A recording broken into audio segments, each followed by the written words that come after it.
مثل الذين اتخذوا من دون الله أولياء كمثل العنكبوت اتخذت بيتا وإن أوهن البيوت لبيت العنكبوت لو كانوا يعلمون. نحمده ونصلي على رسوله الكريم اما بعد فاعوذ بالله من الشيطان الرجيم بسم الله الرحمن الرحيم رب اشرح لي صدري ويسر لي امري واحلل عقدة من لساني يفقهوا قولي وان جاهداك لتشرك بي ما ليس لك به علم. تو اللہ تعالیٰ نے کیا فرمایا کہ ٹھیک ہے ماں باپ کی اطاعت اپنی جگہ، ان کے ساتھ احسان کرنے کا حکم ہم ہی نے دیا ہے، لیکن اگر وہ شرک کرنے کے لیے کہیں تو پھر بات نہیں مانو گے، کیونکہ اصول یہ ہے جیسے کہ مسند احمد کی روایت ہے لا طاعت لأحد فی معصیت اللہ تبارک و تعالی، کسی کی بھی اطاعت نہیں ہوگی جہاں اللہ تبارک و تعالی کی نافرمانی کی بات آ جائے. تو بہرحال سعد کے بارے میں یہ آیت نازل ہوئی کیونکہ سعد بہت پریشان ہوئے تھے، کیونکہ جس شخص نے کبھی زندگی میں اپنی ماں کو نہیں ستایا تھا اور ہمیشہ فرما بردار تھا، اس کے لیے یہ بات کتنی تکلیف دہ ہوگی. ایک شخص ہوتا ہے نا کہ وہ بات سنتا ہی نہیں، ماں باپ کی پہلے بھی نہیں سنتا تھا، دین میں آنے کے بعد بھی نہیں سنتا، لیکن وہ شخص جس نے ہمیشہ بات مانی ہو اپنے ماں باپ کی، پھر اگر کسی وجہ سے وہ نہ مان رہا ہو یعنی اس کا یہ عمل زیادہ کھلتا ہے. اور اسی قسم کے حالات اور لوگوں کے ساتھ بھی تھے. لوگوں کو اپنے ہی گھروں میں مشکلات پیش آ رہی تھی. آزمائش کی ایک قسم ہے نا یہ، یعنی ایک قسم تو وہ تھی جو حضرت خباب کے ساتھ تھی، جو حضرت سمیہ کے ساتھ تھی، اور آزمائش کی ایک قسم یہ تھی کہ ایموشنلی ایکسپلائٹ کیا جائے، ممتا کے جذبات کا واسطہ دے کر اور اس طرح کی دھمکی دے کر دین سے روکا جائے. ایک ہوتا ہے نا کہ تکلیف کے ذریعے آزمائش آتی ہے، اور ایک ہوتا ہے محبتوں کے راستے سے آزمائش آتی ہے. وہ جو تکلیف والی آزمائش ہوتی ہے وہ تو سب کو دکھتی ہے، لیکن اس طرح کی عام طور پر سمجھ میں نہیں آتی. بہرحال اور یہاں جو یہ فرمانا کہ ما لیس لک بہ علم، تو علم سے مراد یہاں برہان ہے، دلیل ہے. شرک ایک ایسی چیز ہے جس کے لیے اس دنیا میں کہیں کوئی دلیل ہے ہی نہیں، پوری کائنات میں اس کے لیے کوئی سپورٹ نہیں، کیونکہ سب سے بڑا جھوٹ ہے یہ کہ اللہ کے ساتھ کوئی اور بھی شریک ہے جبکہ ہے ہی نہیں. فرمایا کہ فلا تطعہما، ان کی اطاعت بھی نہیں کرنا. یعنی ماں باپ کے حقوق اسی وقت تک قابل لحاظ ہیں جب تک وہ خدا کے حقوق سے نہ ٹکرائیں.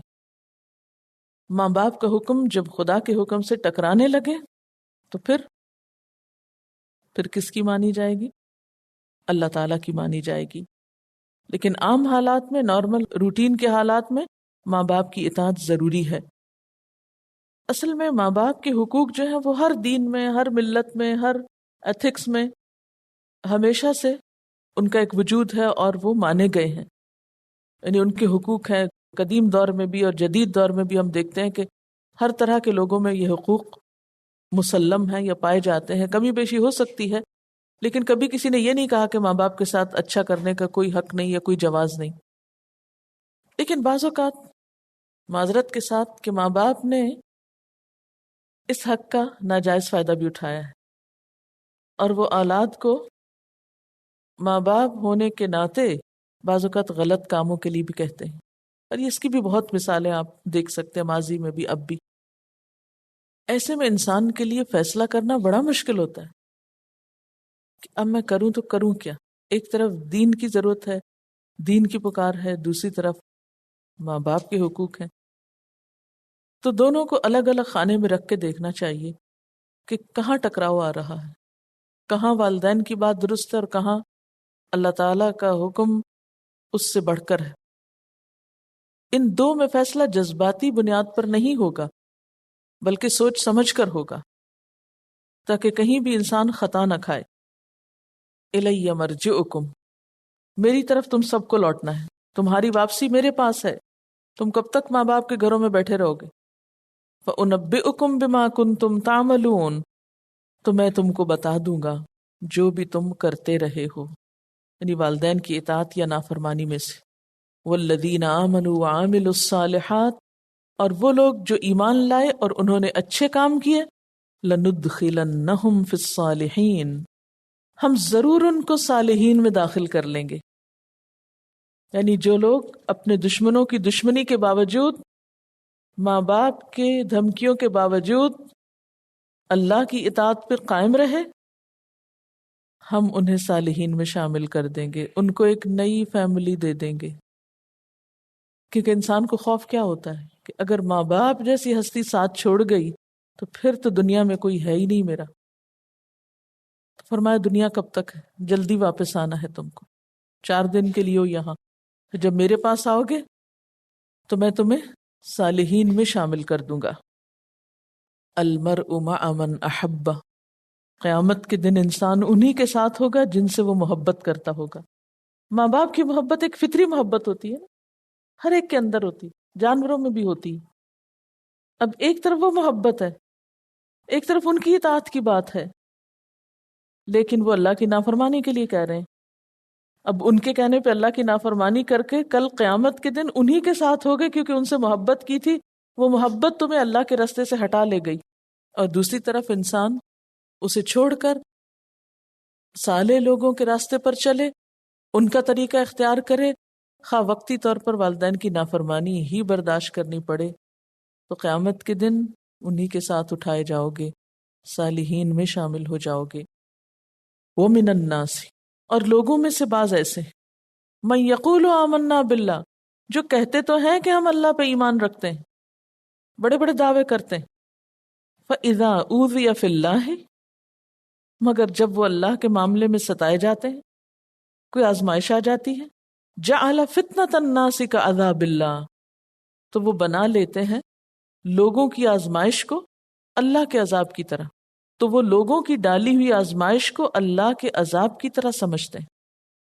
یہاں کمزور ایمان والے یا منافقین کا حال بیان کیا گیا ہے کہ جب ایمان لانے کی وجہ سے، نیک رستے پہ چلنے کی وجہ سے انہیں کوئی اذیت پہنچتی تو وہ ان کے لیے عذاب الہی کی طرح ناقابل برداشت ہو جاتی. نتیجتاً وہ اللہ کا دین چھوڑ دیتے ہیں، عوامی دین اختیار کر لیتے ہیں. جس دین پر لوگ ہوتے ہیں وہی ان کو زیادہ بھلا لگتا ہے کہ سارے لوگ بھی تو یہی کر رہے ہیں، مجھے بھی یہی کرنا ہے. ان سب کا کیا ہوگا، وہ سب غلط کر رہے ہیں، پھر انسان میجورٹی کو دیکھنے لگتا ہے. ایک شخص اپنے آپ کو مومن کہے اور جب ایمان لا کر اس کو دنیا کے فائدے حاصل ہوں تو بڑے جوش جذبے کے ساتھ اپنے ایمان کا اظہار کرے، اعلان کرے، اور اگر کسی وقت کوئی مشکل آئے تو بھاگ نکلے. تو ایسا شخص سچا مومن نہیں ہوتا کہ جو محض دنیاوی مفادات کی قیمت پر یا دنیاوی مفادات کی خاطر مومن بنا ہوا ہو، اور جو ہی دنیا کا نقصان ہوتا نظر آئے تو وہ دین کو چھوڑ چھاڑ کے بھاگ نکلے. اچھا، یہاں یہ جو لفظ ہے نا، جعل فتنۃ الناس، فتنۃ الناس، لوگوں کا فتنہ.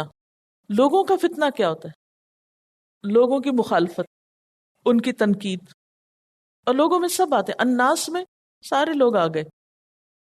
لوگوں کی تنقیدیں، مخالفتیں، مذاق اڑانا، تبصرے، باتیں طرح طرح کی. وہ کہتا ہے میں نہیں یہ سب سن سکتا.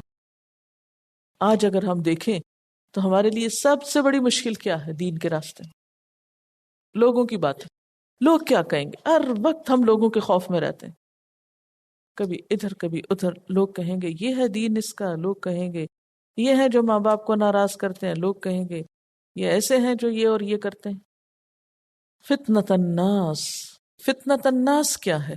کیونکہ یہ آیت بہت ریلیونٹ ہے.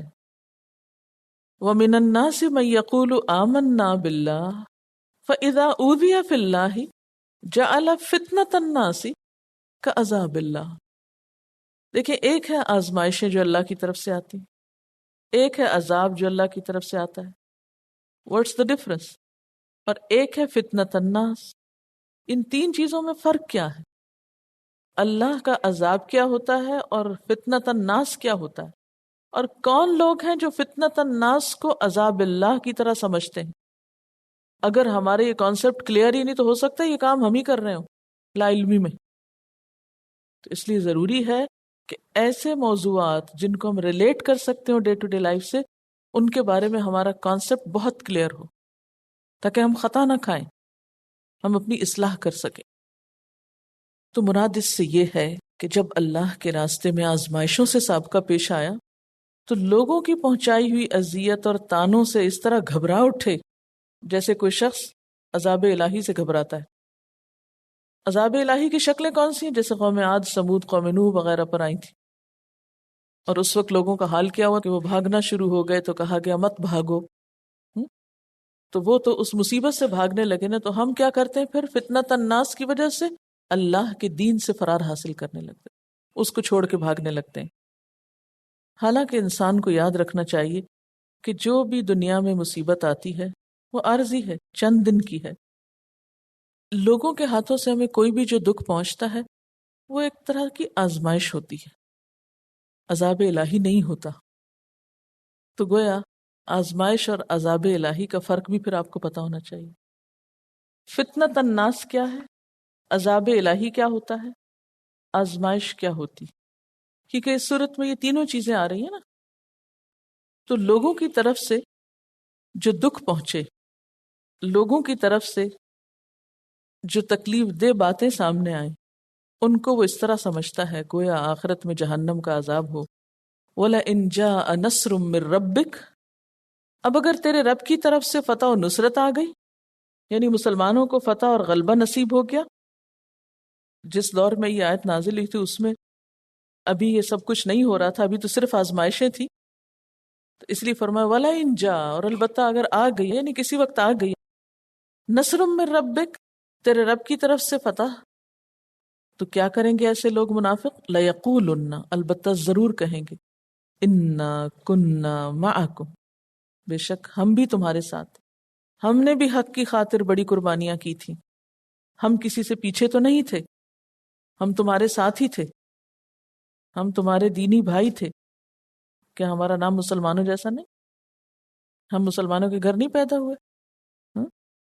جیسے پیچھے سورۃ النساء میں بھی آتا ہے نا، فَإِن كَانَ لَكُمْ فَتْحٌ مِّنَ اللَّهِ قَالُوا أَلَمْ نَكُن مَّعَكُمْ وَإِن كَانَ لِلْكَافِرِينَ نَصِيبٌ قَالُوا أَلَمْ نَسْتَحْوِذْ عَلَيْكُمْ وَنَمْنَعْكُمْ مِنَ الْمُؤْمِنِينَ۔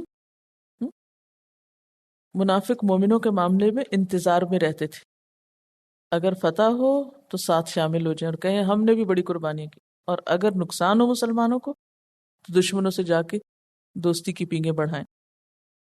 فرمایا اولیس اللہ بعالم بما فی صدور العالمین، کیا اللہ کو دنیا والوں کے دلوں کا حال معلوم نہیں؟ اللہ خوب جانتا نہیں جو تمہارے دلوں میں ہے؟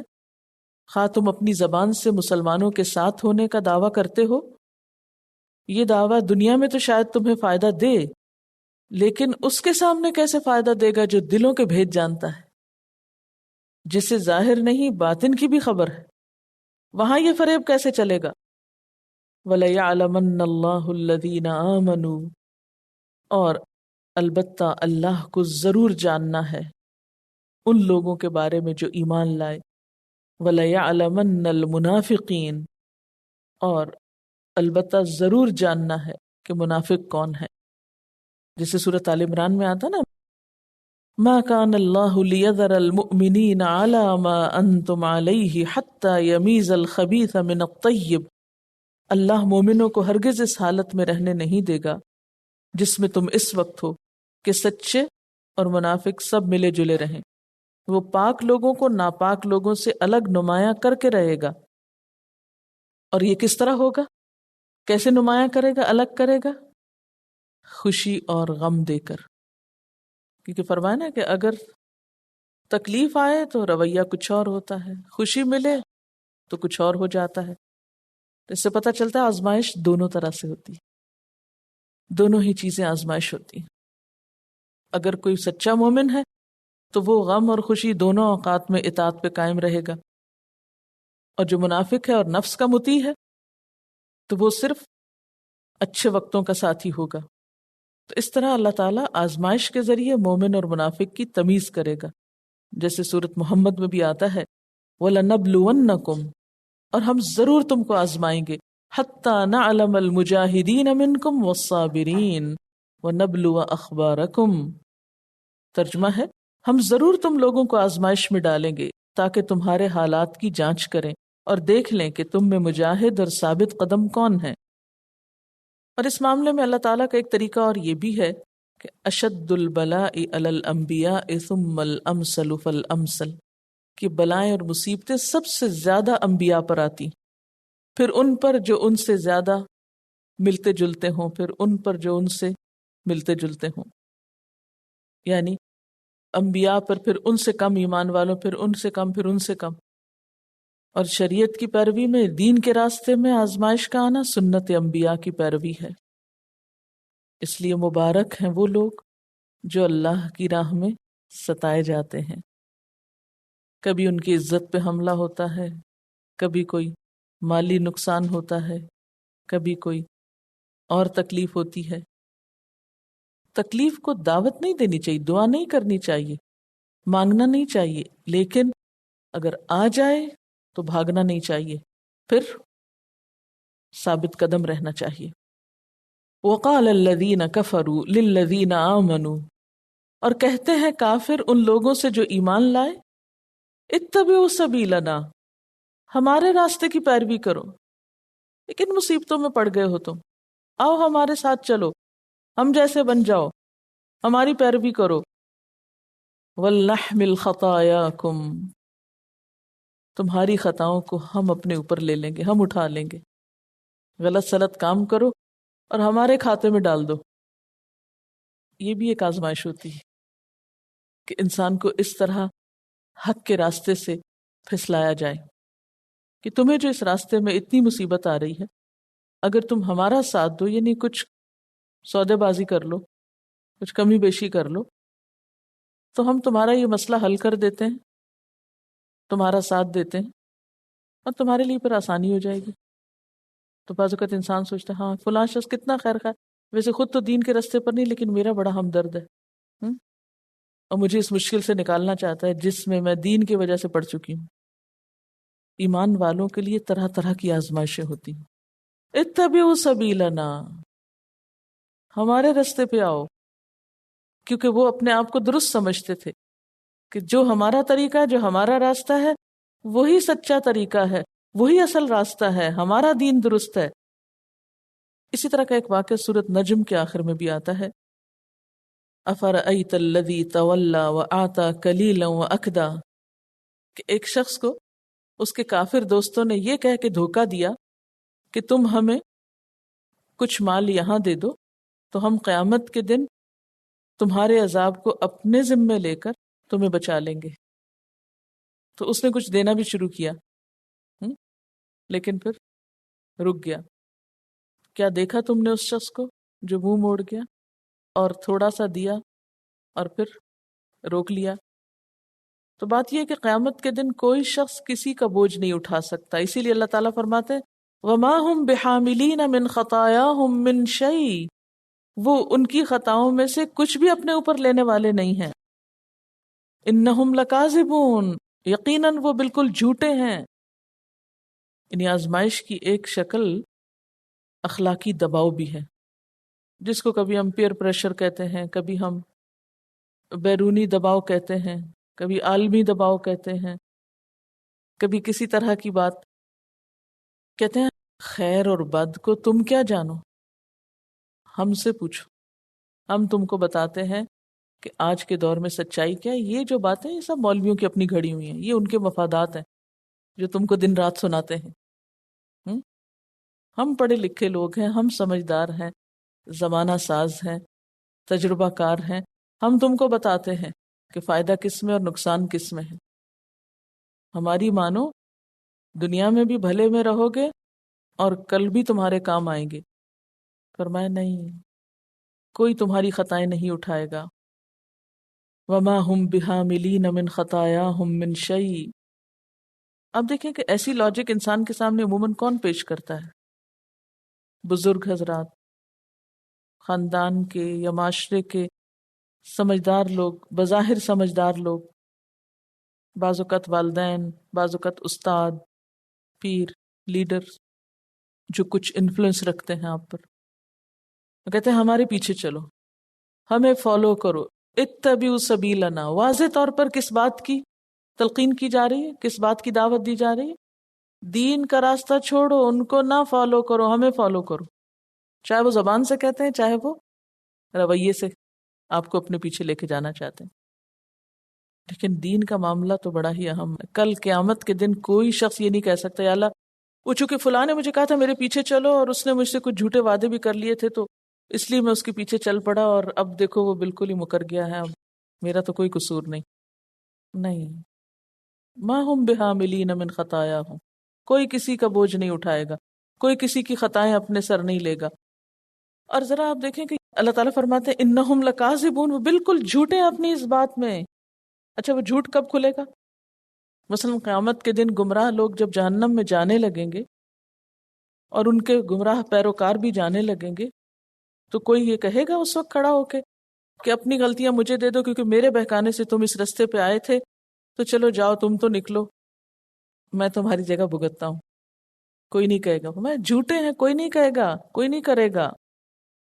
اور یہ انداز جو ہے نا زبان کا، پتہ نہیں آپ اس کو انجوائے کرتے ہیں یا نہیں، وَلْنَحْمِلْ خَطَايَاكُمْ، سجسٹیو انداز ہے، سجسٹیو سٹائل ہے۔ وَلْنَحْمِلْ خَطَايَاكُمْ، ہمیں تمہاری خطائیں اٹھا لینی چاہیے۔ قرآن پاک میں آتا ہے لا تزر وازرۃ وزر اخری، کوئی بوجھ اٹھانے والا کسی دوسرے کا بوجھ نہیں اٹھائے گا۔ وَإِن تَدْعُ مُثْقَلَةٌ إِلَىٰ حِمْلِهَا لَا يُحْمَلْ مِنْهُ شَيْءٌ وَلَوْ كَانَ ذَا قُرْبَىٰ، اگر بوجھ سے لدا ہوا شخص اس کو اٹھانے کے لیے بلائے گا بھی تو وہ اس سے اٹھا ہی نہیں سکے گا، خواہ قریبی رشتہ داری کیوں نہ ہو۔ دوست بھی کام نہیں آئیں گے، لا يسأل حمیم حمیما، کوئی دلی دوست کسی دلی دوست کو پوچھے گا بھی نہیں۔ یبصرونہم، ایک دوسرے کو دکھائے جائیں گے۔ اس وقت انسان کیا چاہے گا؟ میری جگہ کوئی اور جہنم میں جائے، مجھے بچا لیا جائے۔ وہ دنیا کی باتیں اور دعوے وہ سب جھوٹ ہو چکے ہوں گے۔ یعنی یہ بات ایک مسلمہ جھوٹ ہے، یہ جو اللہ تعالیٰ نے فرمانا انہم لکاذبون، یہ کیوں فرمایا اس آیت کے آخر میں کہ یہ کہنا ہی ایک سفید جھوٹ ہے کہ میں تمہاری غلطیوں کا بوجھ اٹھا لوں گا اپنے اوپر۔ دنیا میں بھی اگر کسی عدالت سے چور کو سزا ہونے لگے تو کوئی آ کے کہتا ہے اس چور کو چھوڑو، اصل چور تو میں ہوں جس نے اس کو بہکایا ہے، میرا ہاتھ کاٹو، اسے جانے دو کیونکہ میں نے کہا تھا تم چوری کر کے آؤ۔ یا کسی قاتل کو دنیا میں بھی پھانسی ہونے لگے تو کوئی آگے بڑھ کے کہتا ہے کہ میں نے اس کو ورغلایا تھا، میں نے اس کو پیسے دیے تھے قتل کرنے کے، اس کی جگہ میں قتل ہوتا ہوں، اس کو چھوڑ دو۔ کبھی ایسا ہوا؟ دنیا میں بھی نہیں ہوتا، آخرت میں کیسے ہو؟ نیکی کے راستے میں ایسے جد و جہد کوئی نہیں کرتا، لیکن نیکی سے دور کرنے کے لیے آپ دیکھیں آخری حد تک جا کے کوشش کر رہے ہیں ہم تمہارے کام آ جائیں گے، تم مانو تو صحیح ہماری بات ایک دفعہ۔ اللہ تعالیٰ کتنے مہربان ہیں، دنیا میں ہمیں بتا رہے بالکل جھوٹے ہیں، بالکل ان کے داؤ میں نہیں آنا، کسی کی باتوں میں نہیں آنا۔ حقیقت کیا ہے؟ وَلَيَحْمِلُنَّ أَثْقَالَهُمْ، ہاں ضرور وہ اپنے بوجھ بھی اٹھائیں گے، خطائیں تو اٹھائیں گے لیکن اپنی اٹھائیں گے۔ وَأَثْقَالًا مَعَ أَثْقَالِهِمْ، اور کچھ اور بوجھ بھی اٹھائیں گے اپنے بوجھوں کے ساتھ، اٹھائیں گے صحیح لیکن دوسروں کے بوجھ میں کمی نہ ہوگی، فالوورز کے بوجھ میں کمی نہیں ہوگی۔ فالوورز کا گناہ بھی لیڈرز کو ملے گا لیکن فالوورز کو بھی ساتھ بھگتنا ہوگا۔ حدیث میں آتا ہے جو ہدایت کی طرف بلاتا ہے اس کے لیے اپنی نیکیوں کے اجر کے ساتھ ان لوگوں کی نیکیوں کا اجر بھی ہوگا جو اس کی وجہ سے قیامت تک ہدایت کی پیروی کریں گے۔ کوئی بزنس اتنا فائدہ مند نہیں ہے، کوئی تجارت اتنی نفع مند نہیں ہے، کسی کام کا ایسا پروفٹ نہیں ہے جتنا اور جیسا اس کام کا ہے کہ آپ خود بھی اچھا کام کریں اور دوسروں کو بھی ساتھ لگا لیں۔ قیامت تک جتنے لوگ اس چین میں آئیں گے کہ جس کو آپ نے بلایا اس کو دیکھ کے کوئی اور اس طرف آ گیا، اس کو دیکھ کے کوئی اور، تو کیا ہوگا؟ ان سب کی نیکیوں کا اجر انہیں بھی ملے گا اور پہلے شخص کو بھی ملے گا، پہلے بلانے والے کو بھی ملے گا۔ آپ صلی اللہ علیہ وسلم کا اجر اسی لیے بہت زیادہ ہے نا کہ ساری امت کا اجر امت کو تو ملے گا ہی اپنے کیے کا، آپ صلی اللہ علیہ وسلم کو بھی ملے گا، کیونکہ آپ کو دیکھ کر باقی لوگ ایمان لائے اور آپ کی وجہ سے دنیا میں خیر پھیلی، بغیر اس کے کہ ان کے اجر میں کوئی کمی ہو۔ اور جو گمراہی کا داعی ہوگا، یعنی گمراہی کی طرف بلائے گا، برے کاموں کی طرف، اس کے لیے اپنے گناہوں کے علاوہ ان لوگوں کے گناہوں کا بھی بوجھ ہوگا جو قیامت تک اس کی وجہ سے گمراہی کا رستہ اختیار کرنے والے ہوں گے، بغیر اس کے کہ ان کے گناہوں میں کوئی کمی ہو۔ یعنی جہاں نیکی کی طرف بلانے کا اجر اتنا زیادہ ہے، وہاں برائی کی طرف بلانے کی سزا بھی پھر ملٹی پلائی ہو جائے گی۔ اسی پہ فرمایا وَلَيَحْمِلُنَّ أَثْقَالَهُمْ، وہ اپنے گناہوں کے بوجھ تو ضرور اٹھائیں گے، اس کے ساتھ وَأَثْقَالًا، کچھ اور بوجھ بھی اٹھائیں گے، مَعَ أَثْقَالِهِمْ، اپنے بوجھوں کے ساتھ۔ اور یہ وہی بات ہے جو آپ پیچھے سورۃ المائدہ میں پڑھ چکے ہیں، حابیل اور قابیل کے معاملے میں، کہ قابیل کو نہ صرف یہ کہ حابیل کے قتل کرنے کا گناہ ملے گا، بلکہ دنیا میں قیامت تک جتنے بھی قتل ہوں گے ان سب کا گناہ ان کے قاتلوں کے علاوہ قابیل کو بھی ایک گناہ جائے گا، ان کی سزا وہ خود بھی بھگتیں گے، اور اتنی ہی سزا قابیل کے حصے میں بھی جائے، کیونکہ اس نے سب سے پہلے انسانی خون کی حرمت پامال کی تھی اور غلط کام کیا تھا۔ وَلَيُسْأَلُنَّ يَوْمَ الْقِيَامَةِ عَمَّا كَانُوا يَفْتَرُونَ، اور البتہ ضرور ان سے پوچھا جائے گا، وہ ضرور سوال کیے جائیں گے۔ کب؟ یوم القیامت، قیامت کے دن۔ کس چیز کے بارے میں؟ عما کانوا یفترون، جو کچھ کہ وہ گھڑا کرتے تھے، ان کی افترا پردازیوں کی باس پرس قیامت کے دن ضرور کی جائے گی۔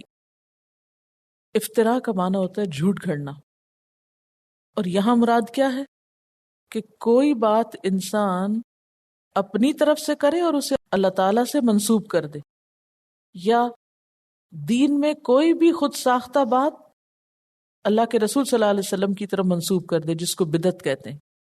دین کی کوئی بھی غلط تعبیر، استغفر اللہ، کوئی بھی غلط انٹرپریٹیشن کسی بھی آیت کی یا حدیث کی یا دین کی، کوئی بھی خود ساختہ من گھڑت ایسی انٹرپریٹیشن کہ جو دین کے مزاج اور روح کے خلاف ہو، وہ سب افترا پردازی میں آتا ہے، جھوٹ گھڑنے میں آتا ہے۔